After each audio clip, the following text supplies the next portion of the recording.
I used the title for this, Transforming Power, How Ordinary People Are Changing the World, and it's partly based on my book, Transforming Power, from the Personal and Political, and adapted from that and updated from that. So we'll move right along. So the first thing is, one of the things that's happened in the last year is that the media has really started to talk in a more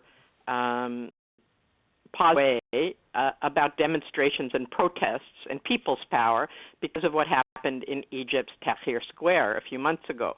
It seems to me like the further away things are from Canada, the more possible it is for them to talk about protesters in a positive way. Because I give another example of people power, which is happened in Wisconsin, and probably most of you don't, unless you're involved in the labor movement, I don't know about what happened in Wisconsin because it didn't get much media coverage. But in fact, the fight in Wisconsin of labor and students and other people was maybe not world-shaking as what happened to Tahrir Square, but for the United States it was a huge change, because the first time since the 1930s the labor movement in the United States is really organizing a militant fight back. And the picture on the PowerPoint is a picture of an occupation of the Capitol building in Madison, Wisconsin, which lasted more than a week. And this was big news in Canada, but it was a huge change. And as a result, the labor movement is really starting to fight back in the United States, and which is very important to us. So my main focus of this presentation is some of the new ways that people are organizing. So I want to say that, and then the last thing, is the Canadian election. What are people's power during the Canadian election? I would suggest that in two ways there was, other than just voting, of course. And the first way was the revolt in Quebec against Harper, which is what I think it primarily was, but also against the old line parties and the sudden, unexpected vote for the NDP, which we can talk about in the question period if you like, since the focus of this is not electoral politics as much as it is the social movements work during the election. And in English Canada, and to a certain extent in Quebec too, what we saw was a huge amount of online activism and citizens group activism. And the picture I have up there, if you can't read it, it's from thisharperdoes.com, which is a great website. I suggest you look at it. And it said, if Steve Harper was your roommate and you bought some mayonnaise, he would put a sticker on it that said Harper's Mayonnaise. And then you click, not here, but if you get on the website, you click below and you find out how Harper wanted to change the name of his government from the Conservative government to the Harper government. And all of the slides look like this with that picture that makes him look like he's strangling a kitty cat. Anyway, a lot of youth groups, one of which we'll look at in a minute, organized online during this election and organized strategic voting sites and other kinds of sites to promote their perspective, most of the perspectives being an anti-Harper perspective. There was a tremendous amount of citizen activism during the election, more than I've ever seen, not just the traditional organizations which tend to get their issue looked at during an election, but a kind of democracy movement, which we could say started with the anti-proroguing demonstrations last year.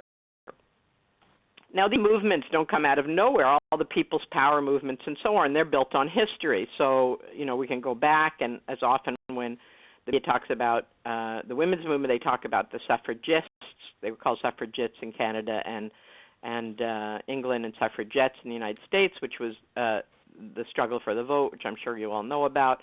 There was the sit-down strikes in the U.S. From 1917 to 1937, which really founded the modern-day labor movement, and which the sit-in in the Capitol had some reference to those old sit-down strikes.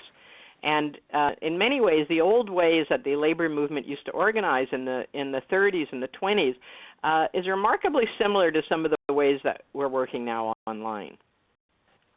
Of course, there's a civil rights movement in the 1960s, starting in the 1950s. And again, all of us know a lot about the civil rights movement. We tend to know about Martin Luther King and about some of the key struggles, the Montgomery bus boycott.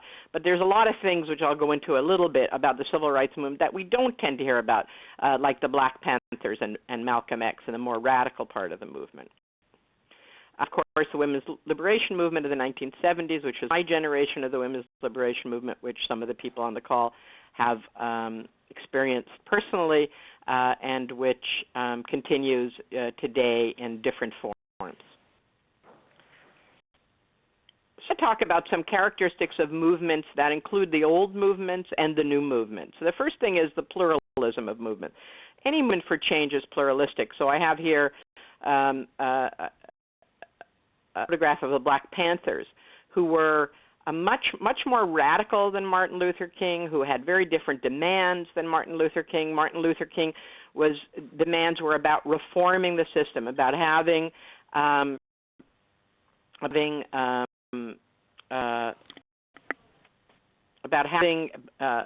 people of color, black people, get a fairer piece of the pie, equal rights. The Black Power movement was about promoting black nationalism, about, their slogan was "Black is beautiful," and they were, at first anyway, less interested in working with white people and more interested in developing the power of their own communities. Politics, but all part of the same movement. And the same was true in the women's movement, where we have different currents in the women's movement. These movements are diverse, and the women's movement in Canada is probably the best example of that. Even in the early days, even in the early days of second wave feminism, there were small numbers, but Indigenous women were quite involved, black women were quite involved, working class women, middle class women, young women, older women, all kinds of different kinds of women were involved in the movement. And of course, movements are more diverse today as our country is more diverse. Arts and culture, and this is something I don't often talk about. I've got an example of the 60s. So you have people in the 60s, you had a huge impact of culture and arts. Obvious, like the role of the Beatles and the Rolling Stones, and then folk singers like Joan Baez or Bob Dylan. And in the 30s even, you had Pete Seeger, Woody Guthrie, who were absolutely central to those movements. Today, we have a different kind of impact of culture. We have the mainstream culture, but a lot of the mainstream culture is so commercialized that it's not really so much part of the movement. But now we have ordinary people, if you want, people who aren't celebrities or aren't well known, doing videos. We have documentaries, hip hop, not so much the commercialized hip hop, but hip hop is kind of the new folk music. If you go around the world, it's very political. Most places we go, and still, and there's still political hip hop going on at the grassroots level. Graffiti, groups like the Yes Men, who do satire. So we always have arts and culture playing a very important part of any movement. Okay. And the other thing is that movements are organized. The People's Power movement in Egypt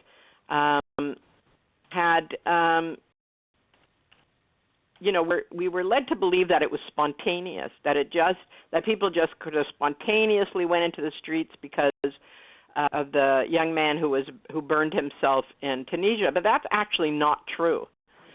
There were movements that were organizing for 3 years, and one example of it was the April 6th movement, which started organizing through Facebook a year before, and was a major force in calling people out on I'm bad with dates, April 25th. Which was the big, I think it was April 25th, maybe, yeah, which was the big action in Tahrir Square.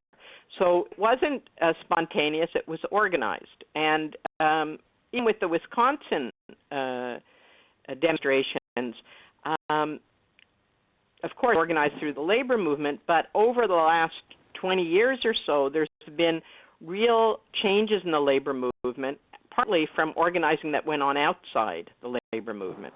So the U.S. Social Forum, which is now about, I think, 6 or 7 years old, was mobilizing poor people and people of color and marginalized workers to get involved more in the organized working class and to have more of a voice on the left in the United States. And so that had an influence on the kind of work and on the alliances that were built in Wisconsin, I think. Okay. One of the things that's hard about this is I don't get any reaction because I can't hear you, so I'm just going to keep going and hope it's okay. Okay, and then the other thing that that movements over time have in common is that really, in a profound way, they're fighting for democracy. You know, the civil rights movement, the women's movement, were fighting for people who had been excluded from the democratic process to be part of the democratic process, whether it was black people or women, both economically and politically. And of course, in Egypt, people are fighting for the most basic democratic rights because they live in a dictatorship, and this continues now in the Middle East, where people are fighting for the most democratic, basic human rights. And then here, as I said, we're seeing that's kind of new here is a specific struggle for democracy. So we had the anti-proroguing rally. We have Lead Now, which we'll look at in a minute. We had the Catch-22 and the, I can't remember the name of the other site, but there were 2 or 3 sites that were about strategic voting. And this is the first time that I remember, certainly in my lifetime, that there's been specifically movements around democracy itself. It's my view that the struggle for democracy right now around the world is the center of the struggle for social justice, but we can talk about that in the discussion period. I've gone through what I think are some of the commonalities between the movements of the past and the movements today. And so I want you to take a second now, just give you a second to, if you've got a pen and paper, to, I know that's kind of retro, but you can do it on your, if you've got an iPad, you can do it there too. But what I'm saying is we're not going to post it. Just take a moment and write down a few ways that movements are different today than the one that I've described. So I'll just give you like 2 minutes to do that, and you can do that while I'm talking too. That's where I'm going to start now. What's different about the movements today, and what are we going to learn from that? So I'll just give you 1 second here. No, 2 minutes. I'm not going to talk.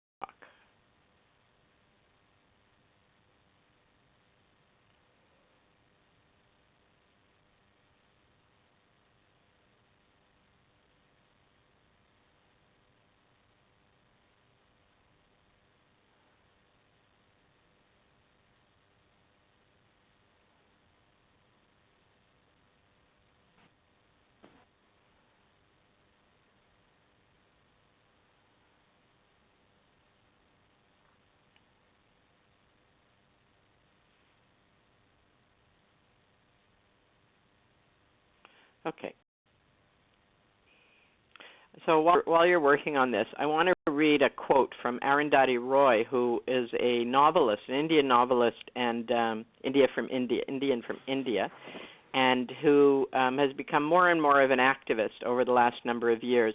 And in 2003, she gave a speech at the World Social Forum on empire. She said this, which I think is really was very prescient. She said, "Our strategy should be not only to confront empire, but to lay siege to it, to deprive it of oxygen, to shame it, to mock it with our art, our music, our literature, our stubbornness, our joy, our brilliance, and our sheer relentlessness. The court revolution will collapse if we refuse to buy what they are selling, their ideas, their version of history, their wars, their weapons, notions of inevitability. Remember this, we the many, and they be the few. They need us more than we need them. Another world is not only possible, she is on her way. On a quiet day, I can hear her breathing." And above that, I think it's like the I Had a Dream speech that Martin Luther King gave in terms of expressing what a whole generation globally is trying to accomplish. And so I put that. Okay. So of course, the first and most obvious thing about the new movements that's different is, it's January 25th. See that? I missed that. The first, most obvious thing about the movements is that they have something that the old movements didn't have, and that is the internet. And so the internet is fantastic for online organizing, and it's in a few ways. Obviously, the January 25th movement in Egypt was able to use Twitter and Facebook to organize, get people out on the streets, and television actually, to get people out in the streets. For example, that Google executive who was jailed and was let out of jail did a TV interview, and which he was very emotional. And the day after his TV interview was the biggest demonstration, and the one that finally led to Mubarak stepping down. So, connecting online with mainstream media was very important for that movement. But also, just like the movement the year before in Tehran, they were able to use social media and their relationships online with activists around the world to get very concrete solidarity from around the world, not only in terms of people sending messages, supports, and petitions and stuff like that, but also in terms of giving, people in Europe who call themselves hacktivists, giving them websites when their websites were brought down, giving them access to alternate means of communicating online when they couldn't do it in their own country, and that's been true in a number of the struggles for democracy. And then in the movement against police assault in the G20, we were able to use online media in a different way, which was without the videos and the photographs that people posted, ordinary people that took those videos and photographs, we never ever would have been able to hold the police accountable. We never would have been able to expose the lies of the police in terms of what people were doing. We never would have known about how the police stood down while the Black Bloc was breaking windows. All of that we were able to find out just as quickly as the media had their information. So we have this incredible access to information that we never had before, which enables us to present an alternate narrative to whatever the mainstream narrative is. And that is a huge change from movements of the past, where we had that, but it'd take a lot of research to get to it. It would be much slower and take much longer, and much fewer people would have access to it. So the social media, the other thing about social media is that it's giving us a different idea of how change happens, because mainstream media is very linear, as you see, as Bruce Springsteen said. I think he said 47 channels and nothing on. Now there's like 247 channels and nothing on, although there's some good TV. I take that back, but not much. And it's very linear, mainstream media, and it's also very, very pack mentality. So it's amazing how unanimous often the mainstream media is on their perspective and what they're showing, and it's very much an elite perspective. On the other hand, social media is quite different than that because of the way that it's organized. It's organized as a network. It's not organized in this linear or in this top-down way, so that while there can be a commonality of views on the social media, it's unusual, and there's a multiple perspectives that emerge in the social media. So it's very different. The other thing is that the social media is having an impact on the mainstream media, because they're reaching so many people now through Facebook, through Twitter, as well as through alternate sites like rabble.ca or all the organizing sites that we have, that because those sites are having so much of an impact, the mainstream media is forced to pay attention to it. Like, for example, for years now, the mainstream media has been ignoring a lot of protests that are happening. For example, NAC, in National Action Committee on Status of Women, combined with the Canadian Labour Congress, organized a rally in the mid-1990s of 35,000 women on Parliament Hill. There was a CP reporter who came at the very beginning of it, and he said there was only 1,000 people there. That's the word that went out to all the newspapers. They all ignored it, and so it didn't get covered. Well, if that had been now, we would have been able to show ourselves through video, through photographs, through social media, that it actually was a very significant, in fact, the largest demonstration, women's demonstration that had ever happened in Canada. And that would then be translated into the mainstream media. And I don't have a lot of time here, we can discuss it, but there's all kinds of ways that the social media is having an impact on the mainstream media not necessarily in confrontational ways of direct confrontation and direct challenge, but kind of sideways, outflanking. We would say it in the old days, they're outflanking the mainstream media, or we are outflanking the mainstream media. Okay. The other thing is the horizontal networking. Even though in second wave feminism talked a lot about, I'll come back to that. Okay. One of the ways that this horizontal networking works is through creating a method of global communication for ordinary people that we've never had. And so I'm going to link here to the 350.org website and show you this amazing thing that they did. And they were a new organization at the time. It was mostly youth and just a few people. And what they did was, let's see if we can get this to move. I don't know if we can or not. Okay, they asked people on the 10th of October, that is the 10th month of the 10th month of the 10th year, the 10th month of the 10th year, to put up photographs on the topic of no more than 350 carbon. 350, I forget now what it is. Anyway, it's the measurement of carbon emissions that no one should go above. And here's some pictures of the different photographs around the world that people posted. People basically took the photographs. There's Turkey. There is you can see all this and I can't, so I'm just going to go it up. There's I don't even know where Palo Caror is. But all over the world, people were able to organize big actions, little actions, and post their pictures on the website. And this created a network. A year before that as well, it created a network of people all around the world who were hooked into the 350.org network. And so when the especially youth. So when the the UN Climate Change Conference happened in Copenhagen, 350.org was able to organize a youth contingent to go to that conference and have actually quite an important impact on that conference.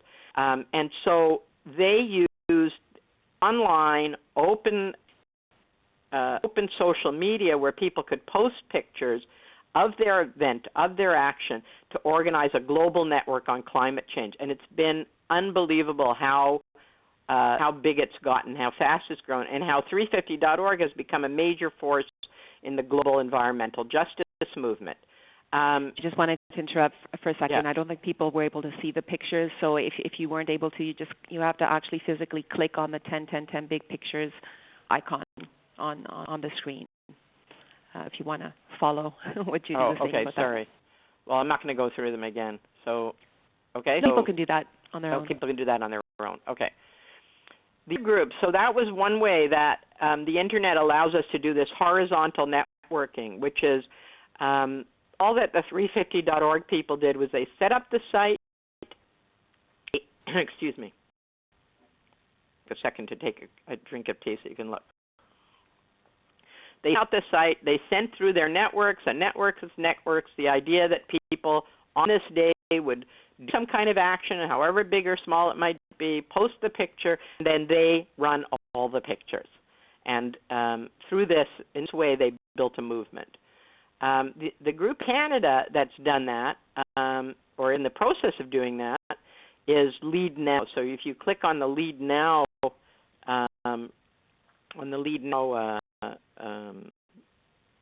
tab,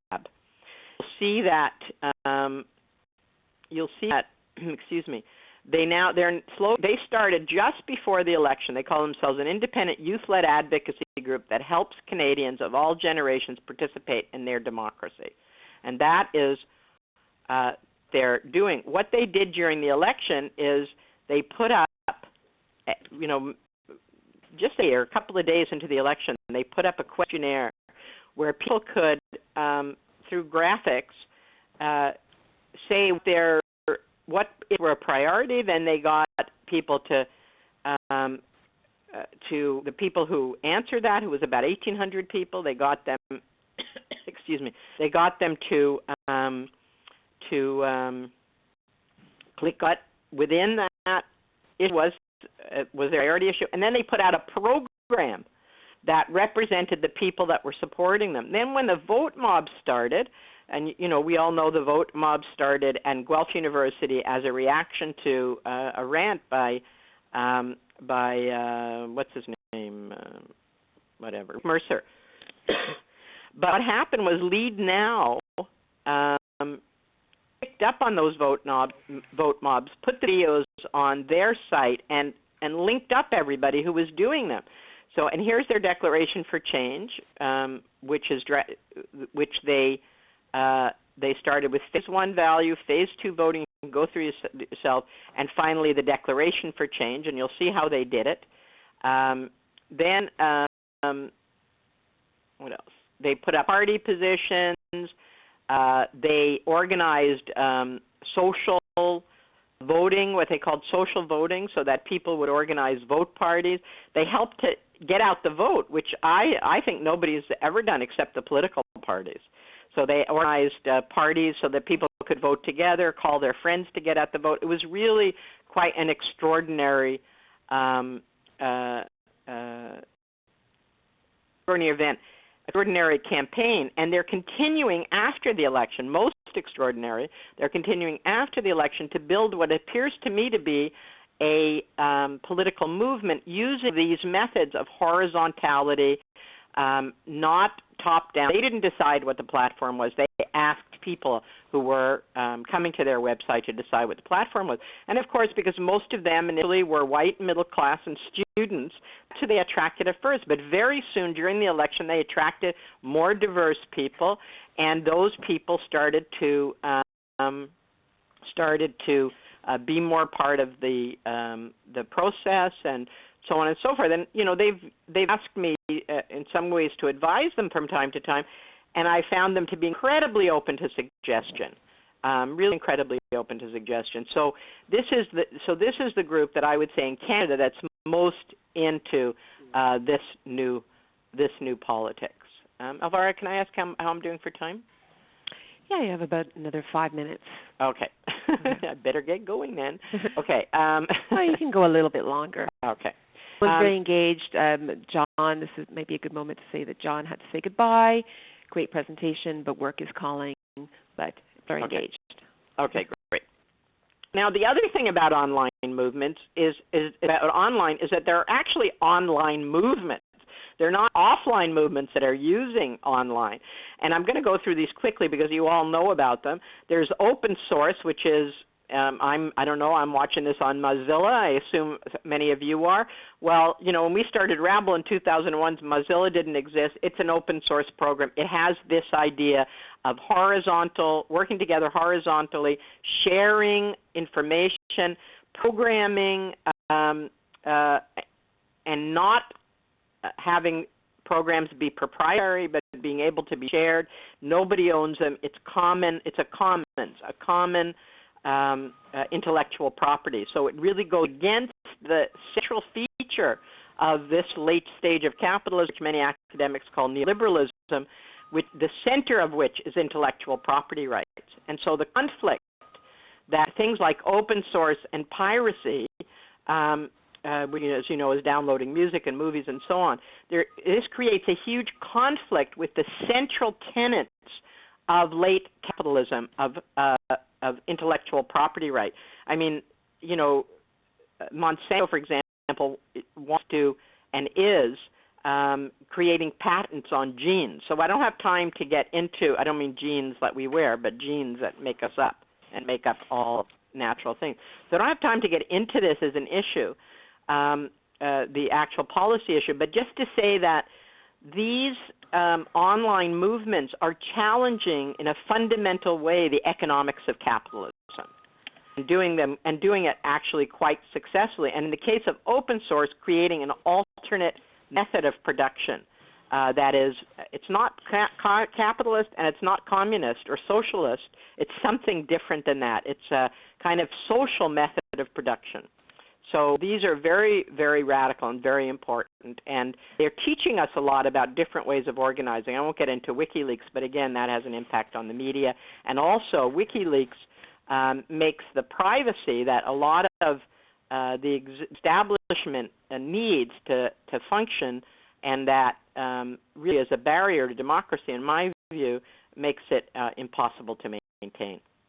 Okay. The other thing about movements of today, which is a major feature about movements of today, is that they're creating alternative institutions. I mean, we did that as well in the women's movement, but a lot of those institutions maybe it's a little too much like the existing institution. Well, like I talked about open source already, which is a huge global community that's involved in producing programming and other things.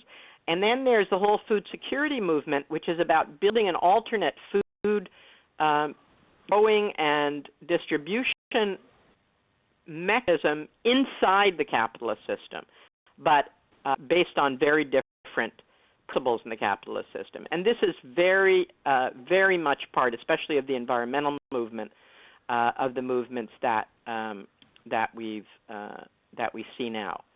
And the other thing is the global. I've talked about the way in which we see people's globalization, not as a result of corporate globalization. Karl Marx said that capitalism created the seeds of its own destruction by creating the industrial working class because it created workplaces where workers could organize. Well, that didn't quite turn out the way he thought it would, but corporate globalization has also created the seeds of its own destruction by creating the tools of people's globalization. I talked earlier about the World Social Forum, which if you're interested, I can answer more questions about. But one of the things that it does is it allows for an international campaign. So the tar sands is a good example where there's a very effective local campaign, and on the left under local action, we see the Greenpeace banner drop on the tar sands, which freaked them all out because it went against their security. And on the right, we see this amazing campaign that mainly the indigenous environmental movement with Greenpeace has been organizing in Britain to get oil companies to not buy tar sands oil. And you see that banner that says tar sands oil is blood oil. And the other thing is the convergence of issues. I mean, one of the big features of the movements of the 60s, 70s, and 80s was that they were focused. So you had the civil rights movement or the Black Power movement, the women's movement, the anti-war movement, the student movement. And while there were alliances among those movements, especially in Canada where we built very good coalitions, they were focused on specific, if you want, even single issues. Like we had in the women's movement, we had the pro-choice movement, the equal pay movement, the constitutional movement, and all of them got together in NAC, but our day-to-day work was focused on a single issue. That's really not happening in the same way anymore. We have a convergence of issues because of the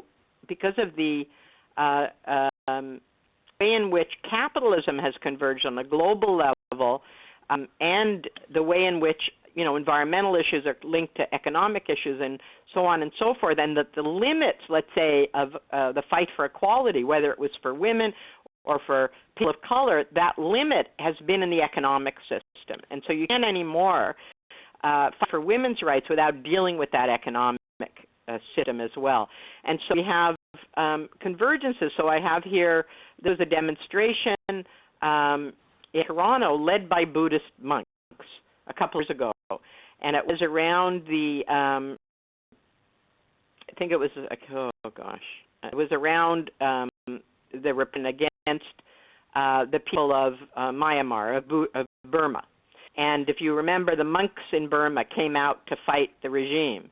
And Buddhist monks here came out, and it was a big solidarity demonstration. And I said it was the first time I ever spoke in a demonstration that was preceded by chants from Buddhist monks. And that spiritual political convergence is happening on both sides of the political spectrum. It's happening on the right with the religious right, but it's also happening more on the left with a lot of people like the Dalai Lama and Thich Nhat Hanh, who are starting to be heard in circles that don't usually listen to spiritual voices, and they're getting more political, even though they always say they're not political. They're getting more political in their action because that is what they have to do to serve the people.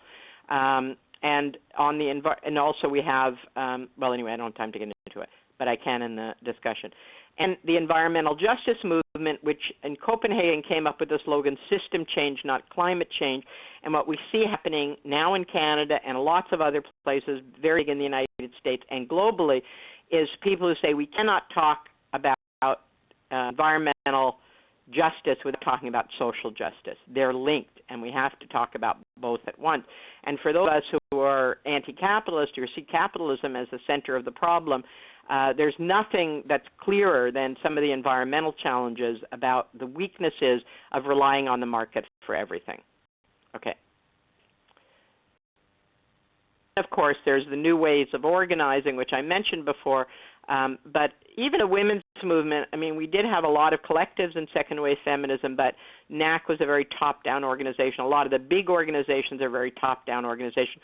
We took, and the unions are certainly very top-down organizations, and so are most NGOs. They have executive directors, and the reason that happened, well, in the labor movement it's a little different, but the reason that happened in the social movements was because if you want to get funding, then you have to have a responsible leadership, a board, and partly it was the legal reasons that it happened and the funding reasons that it happened, but these groups really are now top-down groups. The new groups are much more grassroots and much more horizontal. Now, there's challenges with that, too. With the top-down group, they tend to get bureaucratized, they tend to get conservative, but the new horizontal groups have they're great for creativity, they're great for quick movement, but they're hard to deal with conflict, they're harder to deal with change. And then dealing with conflict, how do those groups, and this is a question I raise at the end of my book, Transforming Power, how do those horizontal movements, which are so effective in mobilizing, how do they confront power in an effective way? And we're starting to see some ways that happen, like in Egypt, but you have to have an awfully big movement for that to happen. How does it happen in smaller ways? And again, I think we saw a little bit of that in the election, a sort of peek at it in the election. That's a big question. And then more in the process, a process of consensus rather than a majority vote. How does that work? That works through, well, we can talk about, again, we don't have a lot of time, but here I'm not talking about that everybody has to agree. It's a different approach. Instead of the old approaches, we have 1, 2, or 3 positions and we vote them up or down. The new approach is to find out what does each person in the room think and find the common ground among, so that we get, again, more participation, more involvement of people, and not just of experts or 1 or 2 people who are like me and talk too much. Okay. And participatory democracy, again, I can get into that more, but we've seen models of this, particularly in Latin America, where you can actually bring citizens into the democratic process. And I myself think we have to change not just the electoral system, but also the democratic system as a whole, and bringing citizens' voices much more into it. And there's been some experiments in that in Canada, but they've been fairly isolated. And then a personal to the political. Now, this was, I love that graphic about diversity. Anyway, this was certainly part of it was a slogan from the women's movement. And what we meant by that, in part, was we meant 2 things by that. One was that things were personal, like family, quote-unquote, family violence, or male violence against women within the family, was a private matter. We said, no, it's not. It's a political issue. And similarly, we said, the relationships between men and women, personal relationships are also political relationships. So if I'll never forget, I saw an interview that Robin Blackburn and Tariq Ali, who were the huge stars of the New Left in Britain, were interviewing John Lennon and Yoko Ono. And Yoko Ono said to them, if you have slaves at home, meaning wives, then I don't care how progressive you are and everything else, you're not progressive. And that's the kind of challenges that we made, sometimes very confrontational, against men who were, big leaders on the left, but treated women like shit. And it seems we haven't gone very far with the latest. We have actually, but still, men in power still treating women pretty badly, a lot of them.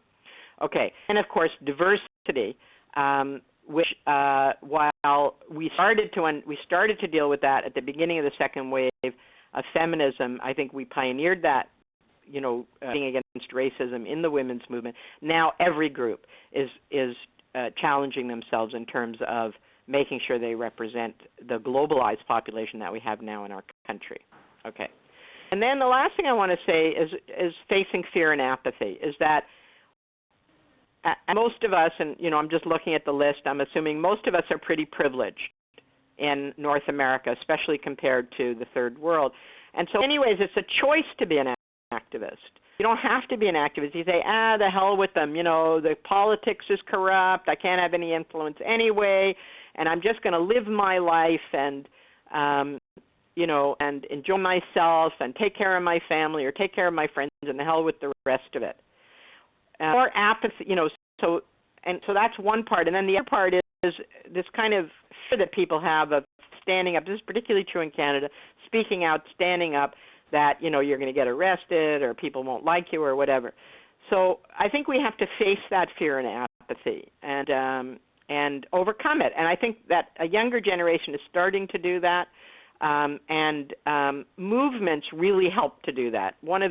I really highly recommend that you get a documentary series called, it's an PBS series called Eyes on the Prize, and watch at least the first episode on the Montgomery boycott, and look at what they had to face and how they used their movement, they used their churches, they used their songs, they used their solidarity to overcome that fear. And I think a lot of times one of the things about this stage of capitalism is that it creates fear among us as individuals, and we think we can solve it individually, but we can't. We can only solve it collectively.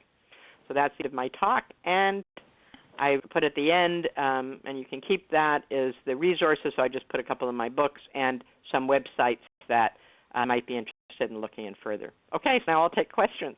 Thanks.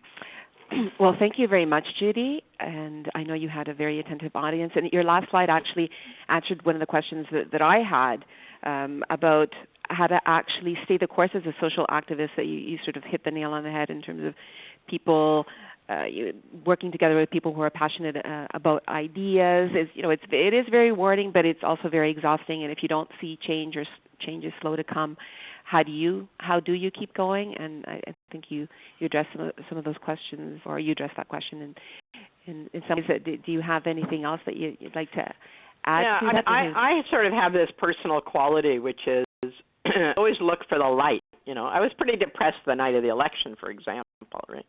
But then the next day, I thought, some amazing things happened in this election, like this huge upsurge in Quebec to vote for the NDP was a real opening. Like, I've worked my whole life to try and get Canada and Quebec, activists in Canada and Quebec, to work more closely together.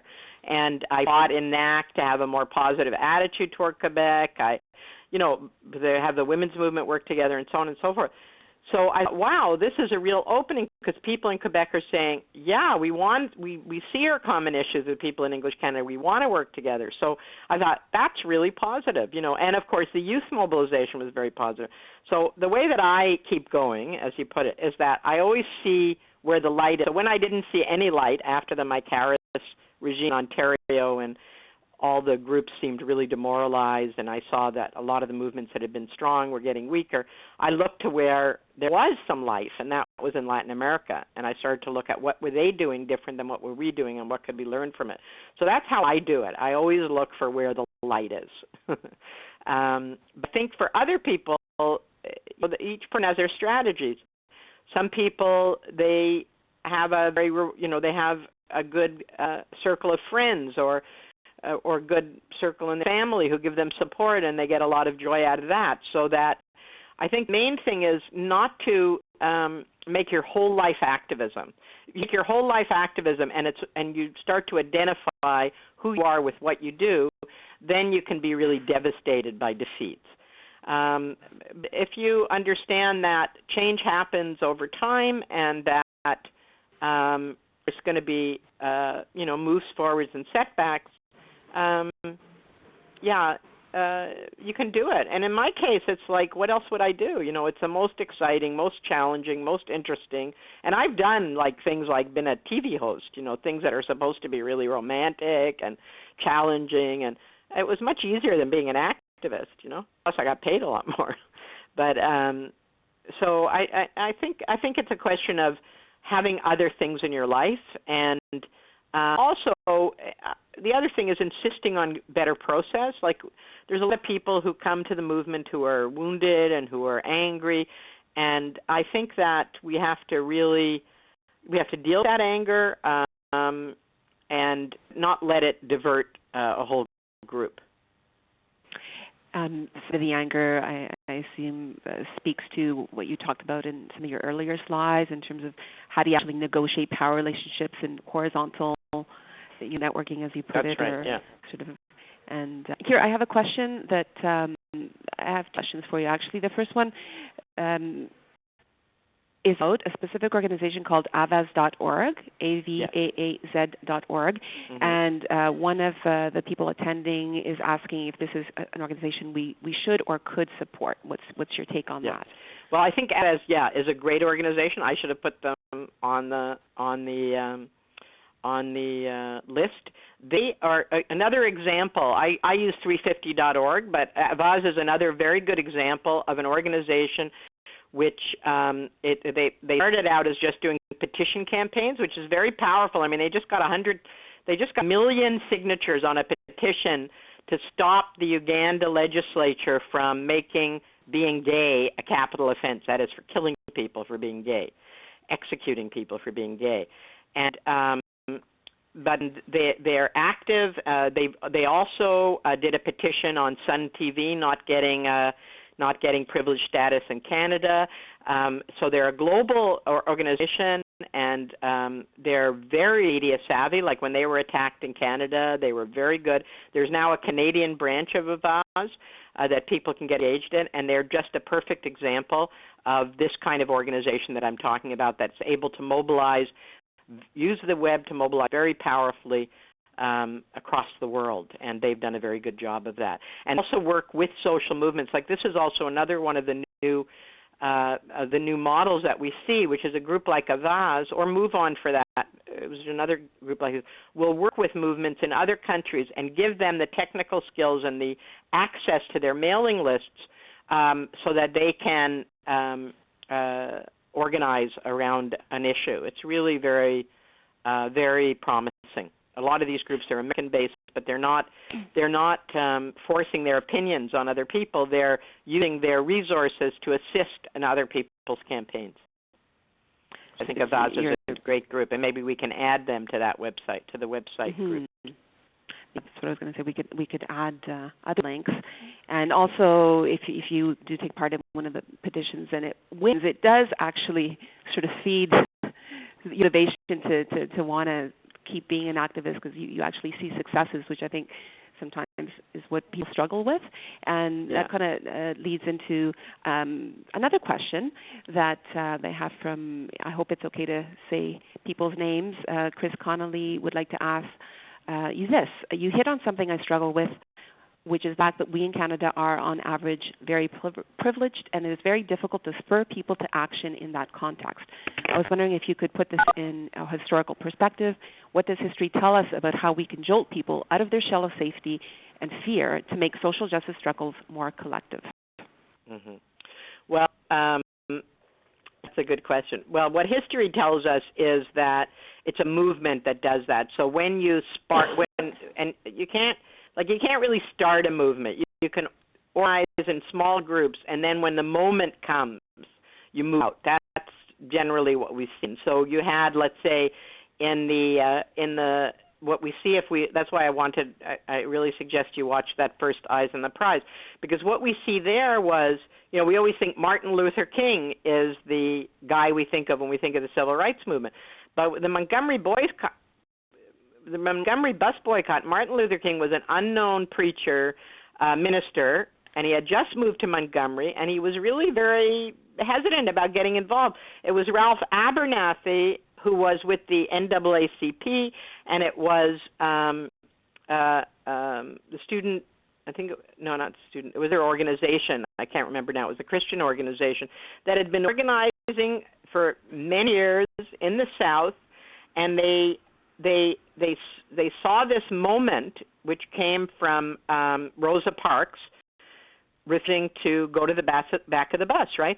Well, Rosa Parks was a secretary to this organization. She worked in this organization, and the president said to her, if you're willing to make this case, Rosa, we'll come behind you. And that's how it happened. So this group, which had been working for years on civil rights, very quietly and not getting much credit for it, saw this opportunity and then saw the talent of Martin Luther King and got him to be their spokesperson. And then it took off from there. And so often that's how movements happen. They happen, with those of us that are activists, we organize, and then something happens. Like the pro-choice movement, a good example of that. We were able to spur something. We said, okay, how are we going to we had a semi-legal abortion in the sense that you could get an abortion in hospitals outside of Quebec. In Quebec, Morgentaler challenged the law, and now his clinic was able to function. The PQ said they wouldn't arrest a doctor for performing safe abortion. But in the rest of the country, we still had to go to these committees and hospitals. It took forever. It was very hard for women who weren't connected to get access to abortion. So we thought, well, we'll just repeat what Morgentaler did in Quebec, and we'll open a clinic, and they'll bust the clinic, and then we'll fight to keep the clinic open. And that managed to spur a movement. We had the idea that people would come into the streets to defend a neki, something that they already that opened, and they wanted to defend it, and that worked. But it was in the context of a broader women's movement, but it did work. So sometimes you can spur the creation of a movement. Sometimes you just have to know when to, as used to say in the 60s, seize the time.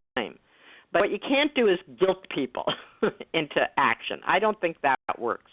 I think that what works is when you create a positive motion forward through a movement that's ready to take on an issue, take on a fight, and that becomes a positive force. In the 60s, I'm writing a memoir, and what occurs to me is that in the 60s, cool to be an activist. So, yeah, we were privileged, but we wanted to change things. Things were unjust. And so I think when people realize that things are unjust and there's a possibility to change it, that's when they'll move. You know what, Judy? There are three other questions that I'd like to ask, and I just want to acknowledge that we are going a little bit over time, and I hope it's okay for everyone to stay online. If you have to leave, maybe just send me a little note. But we did start a little bit late, so we're going to end a little bit late. And here, I think a couple Judith, of people have left already. Yeah. Here, Judith. That's fair enough. Yeah. To ask, recently women have been losing a lot of ground in Canada and worldwide. Does being an activist change when we are losing ground as opposed to gaining it? That's her question. So what's the question? Does being an activist change when we are losing ground as opposed to gaining it? How does an activist change? Yeah. Well, I think, we're starting to lose ground. I mean, one of the powerful things about the women's movement is that we haven't lost more ground because there hasn't been a visible women's movement for a long time now. I talked about the mid-'90s. Well, really since the mid-'90s, there hasn't been a really visible women's movement that's had an impact in society. So, but I think that that new generation has to reinvent feminism, and that I think that happened with the slut walk. The slut walk is very controversial, but the people talking about feminism again, talking about women's rights, talking about violence against women again. And so I think that was a brilliant initiative, and it spread virally. I also think the kind of thing that the that the Girls Action Foundation is doing is really important, because they're helping to support and train a new generation of women leaders with a feminist perspective. So I think that's happening in a lot of places now. So I think that's another way. The thing I think that we've learned in the last 15 years, when a lot of movements have been retrenching, is that just defending our gains is not enough. We have to move out and talk about how we can go further. Because if we just defend what we have, if we just fight against what the right is doing, then we're in their framework. We're in on their ground, and they're more powerful on their ground. So we have to create new grounds. And I think that's what the Slut Walk did, and that's what some other initiatives of third-wave feminists have been doing, is create some new ground to fight on. Recognizing that, for example, one of the things that we didn't succeed in doing was in patriarchy. All those systems of domination which are rooted in patriarchy and colonialism, now we have to challenge those more openly. And I think we have lots more scientific evidence to challenge them about how things work. And so I think that in which the generation has to reinvent feminism, or reinvent these issues. On environmental justice, I think that's happening through the environmental justice movement rather than just the environmental movement. You spoke to the slut walks as being controversial, and actually someone else wants you to continue making comments on that, and the controversy. Were different perspectives, within the feminist movement itself, and she wants to know if there's a way for constructive ways for movements to critique each other for a positive outcome. Well, I think that actually the debate in the women's movement has been somewhat constructive on this issue. A woman named Sharon Fraser has posted a piece in Rabble. There's quite a few pieces in Rabble, which a lot of the women who are critical of it are saying they recognize that they got the media and the public to pay attention to women's issues for the first time in a long time, and that it's been picked up around the world, and that's a positive thing. And then they're uncomfortable with the word slut because of reclaiming the word slut, because it's such a shaming word.